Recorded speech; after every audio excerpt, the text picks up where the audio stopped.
Magandang hapon. For today's video ay magluluto ako ng sinigang na baboy. So, ngayon po ay hihiwain natin ang karne ng kasi malaki lang siyang hiwa. So, yung mga kutsilyo dito, ba't nawala mga kutsilyo? Yuri, nawala yung kutsilyo natin. Ano pala?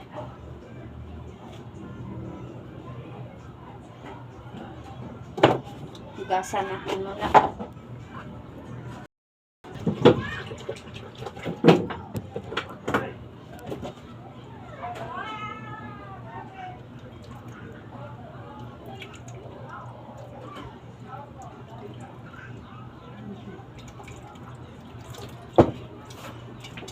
For today's video ay magbabalik tayo at ganito tayo. Ayan, sinigang tayo ngayon. Ang ulam ay sinigang.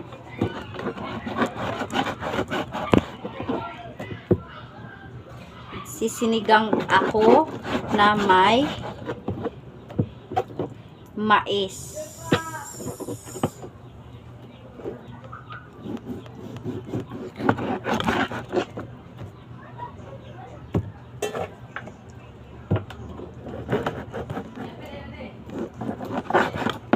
Sa rice cooker ko siya lulutuin para kasi gusto ko sa rice cooker para mas malambot talaga.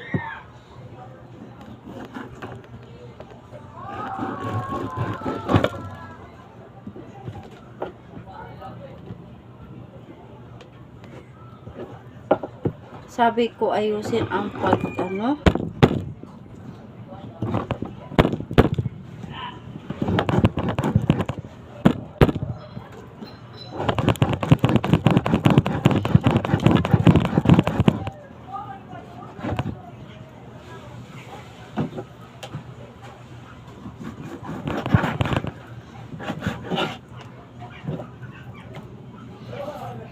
lalaki kasing mga hiwa.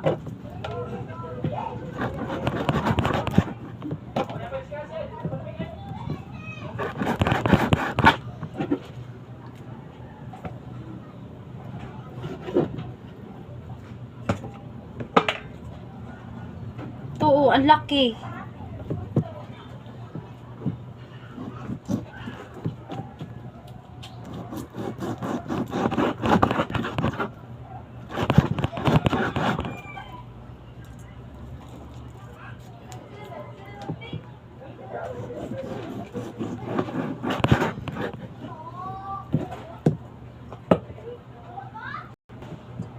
Ayan, hugasan na to.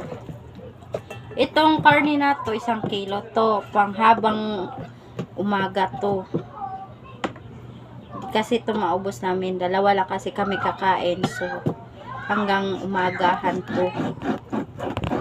Bibili kasi ako, hindi na, ayoko nang bumili ng kalating kilo. Gusto ko talaga 1 kilo para kinabukasan may maulam pa. Iinitin lang. Iinitin lang naman to. So, hugasan natin. Para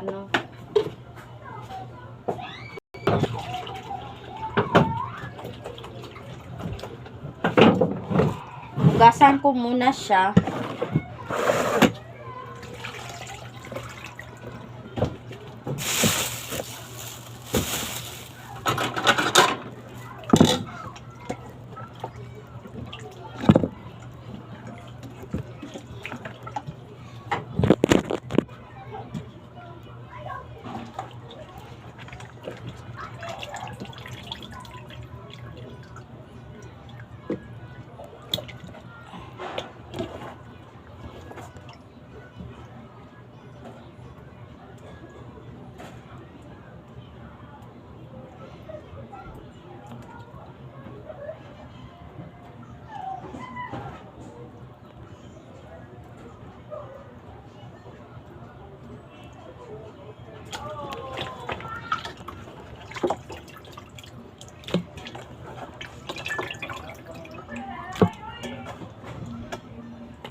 Tapon dito.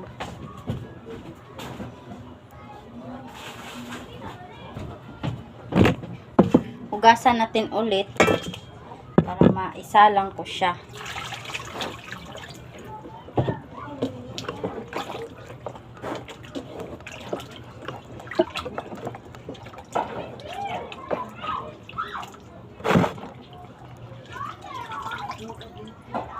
Sa rice cooker siya lulutuin ko kasi magsasayang ako doon na sa kaserola.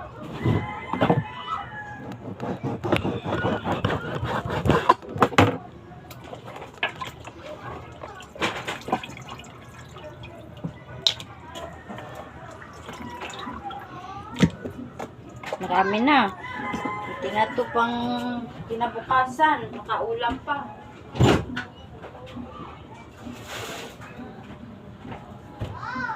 Hugasan ko pa ulit. Pangatlong hugas. Pagka-apat isalang ko.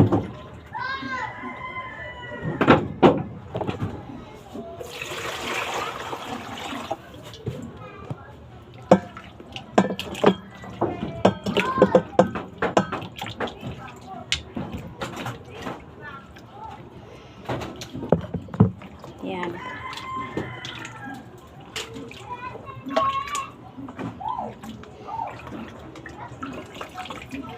Pang-apat ko na siya panghugas.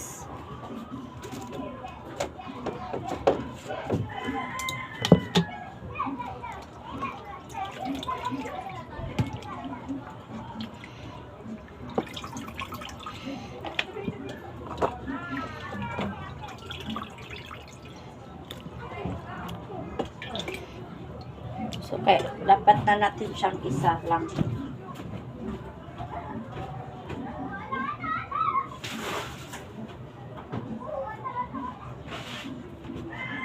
So, ayan.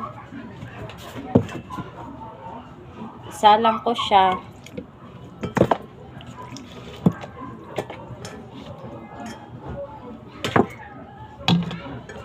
Lagyan siya ng tubig.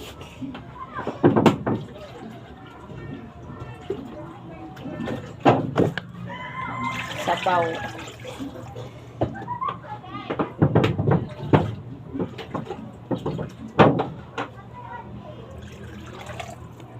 Sa rice cooker ko siya lulutuin. Buti lang sa rice cooker.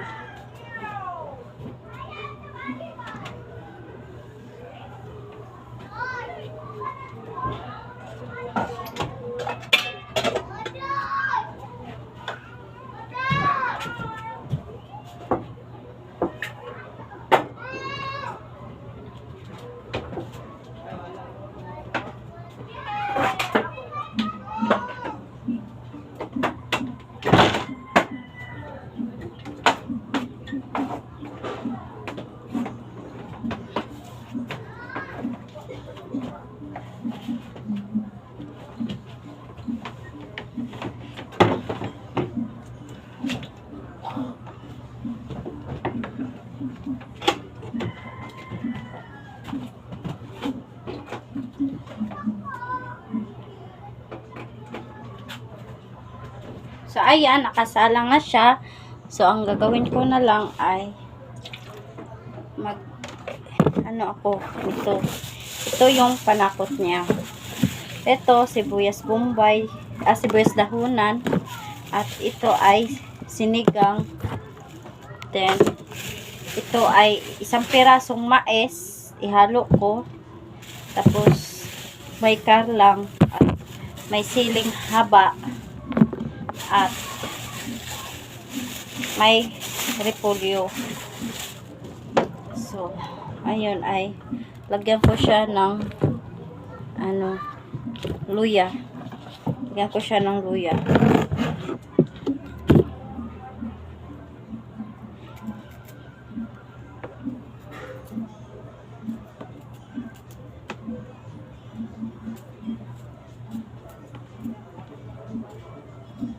Ito ko sa pagbalat ng luya.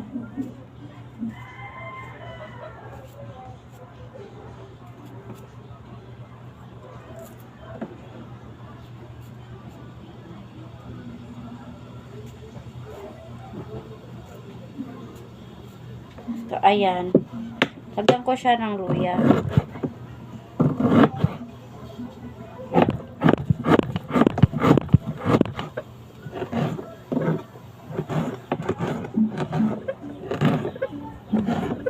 Gusto ko maraming luya.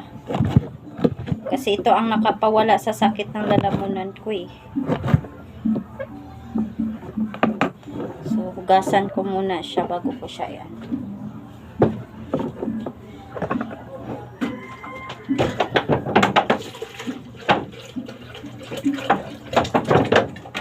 Hugasan ko siya.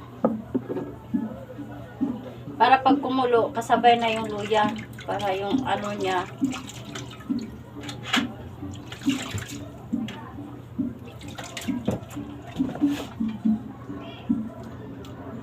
Yan. Tapos, yung siling haba. Ito lang, isa lang. Malaki na kasi ito eh. Ito. Yan.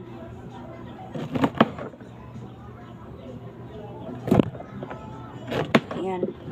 Apat. Sabay ko na din siya. So, ito naman ay mais.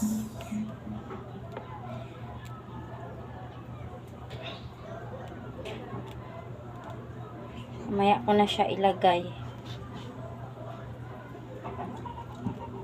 So, hahatiin ko siya ng isa, dalawa, apat. Ala.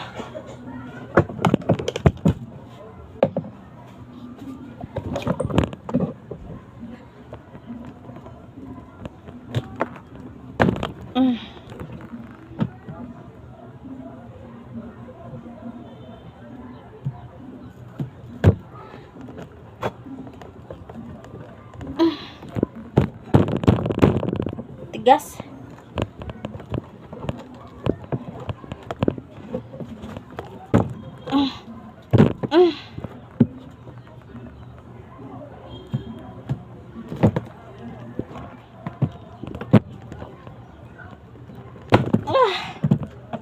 Yan.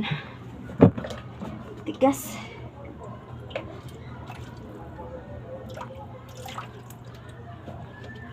Hugasan ko siya.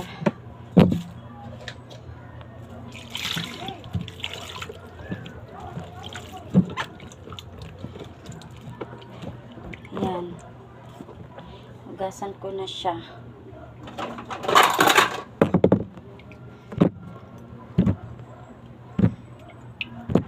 So,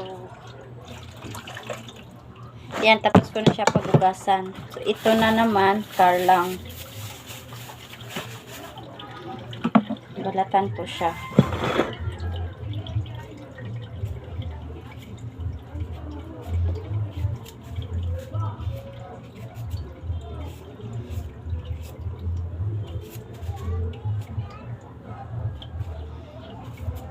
Sarap na naman kain ng asawa ko nito.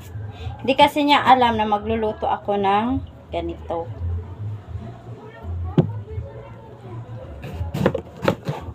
Hindi niya alam.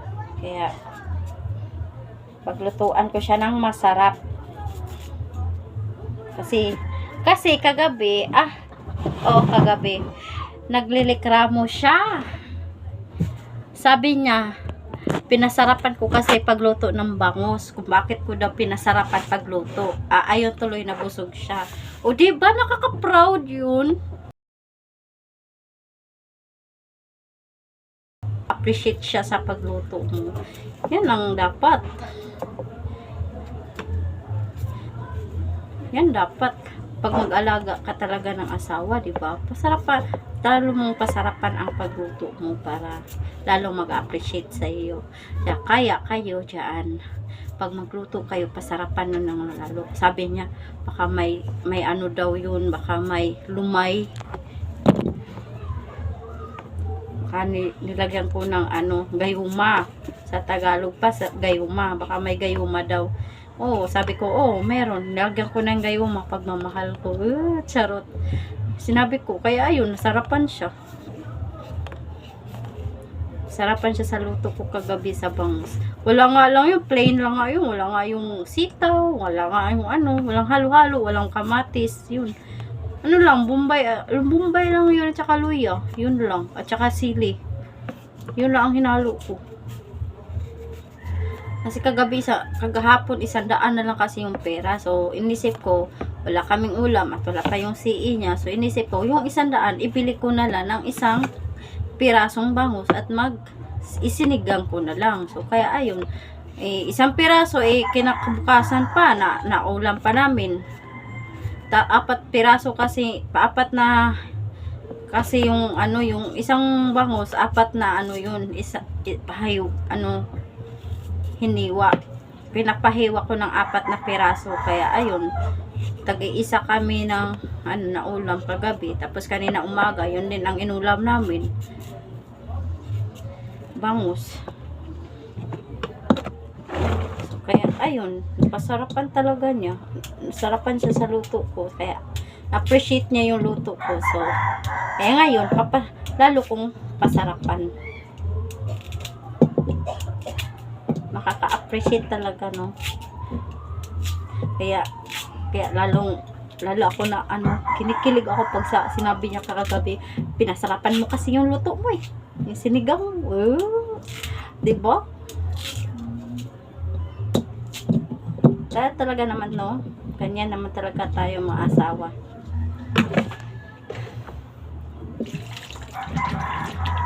Ganito lang kasi. Ngayon lang ako nagkaganito na pinaglutuan ko siya ng masarap. Dating ex ko, hindi. Wala akong pakialam sa ex ko. Wala akong pakialam. Bakit? Dahil bakit wala akong pakialam nun? Bisyoso kasi siya. Tapos hindi siya marunong tumingin sa akin, hindi siya marunong mag-appreciate sa ginagawa ko. Parang ginagawa ko